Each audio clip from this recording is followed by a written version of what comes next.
केवल हजार हजार संख्यार आदिवासी पिला नुहंती समस्त असहाय मानक पाई मसीहा हेउछंती डॉक्टर अच्युत सामंत।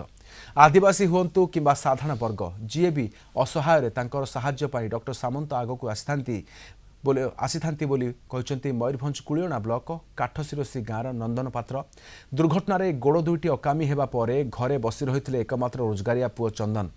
तांको दुर्दिन कथा कलिंग टीवी खबर प्रसारण पर साहाय्यर हाथ बढ़ाई डॉक्टर अच्युत सामंत। सेबेठारु प्रति मासरे 5,000 टंका आर्थिक सहाय्य प्रदान करि आसुछि किड फाउंडेशन। नंदन आगकू पाठ पढ़ी स्वावलंबी हेबाकू उद्यम मध्य जारी रखिछंती। एभଳି जणे देवता तुल्य लोकंकू एक निर्दिष्ट गणमाध्यम जो भଳି अपमान सूचक मंतव्य देउछि ताहाकू तीव्र निंदा करछंती नंदन। सर्वप्रथम धन्यवाद देवी कलिंग टीवी चैनल को एवं किड फाउंडेशन एवं किस फाउंडेशन को मु धन्यवाद देवी एवं आमर सबुठु बड़ धन्यवाद देवी कि आमर डॉक्टर अच्युत सार को असुविधा समय से मो सहित छिड़ा रही और फाइनान्स असिस्टेंट कर बहुत ही आभारी रही। जदि देखा जाए ए केवल आदिवासी लोक मान सी आज छिड़ा ही ना आम लोग साधारण जनता सी आज सब आम सहित छिड़ा रही एवं मो भाया विकलांग लोकों सहित सी आज दीर्घ 1 वर्ष है मो सहित जोड़ी रही फाइनान्स असिस्टेंट कर आज मो फैमिली को मोर परिवार को ठीक भाव में चल पार्छ। गणमाध्यम जी व्यक्तिगत कर भूल कथा निराट भूल कथा या मुझे पसंद करी नहीं कारण अच्युत सार भाया लोक जी कि आमर गरीब लोक आदिवासी खास करके आदिवासी लोक मान सी सब समस्त सब छिड़ा ही रोचंती।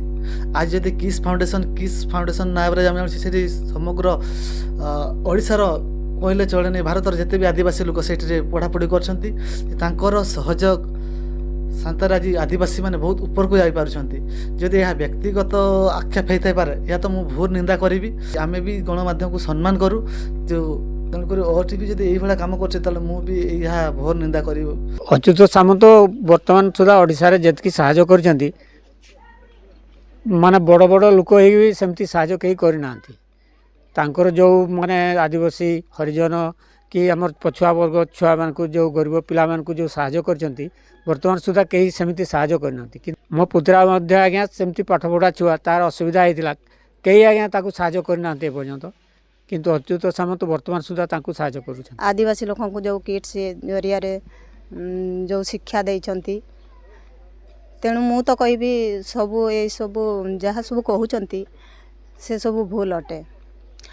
से बहुत भल लोक अटंती आम देउरंक से जहाँ भी करिसेंती आमे तो तांको पाखरे चिर उपकृत। आमर गाँव भाई नंदन पात्र तांको जो अवस्था होता आपण मैंने देखिथे समस्ते एबे तांको सेही जो गोटे ही बाइट पर से देखला परे तांकर साहाय्यर हाथ से बढ़ाई तांको प्रति जोटा कि कहीं मध्य एपर्यंत बढ़ई ना एपर्यंत सी ही जे माने जो एका व्यक्ति जे कि तांको एपर्यंत साहाय्य करी आछंती। सान भाई नंदन जिते बड़े असुविधा पड़ते माने पढ़ा टाइम रे ही एमती गोटे छोट दुर्घटना होता से समय कहीं भी साहाय्य करने आसी नथिले कि सही समय किंतु साहाय्य करी आछंती। ये जो अर्चित सार आसिक आमर को साहाय्य करिसंती एजाई ताकर साहाय्य चली अछि।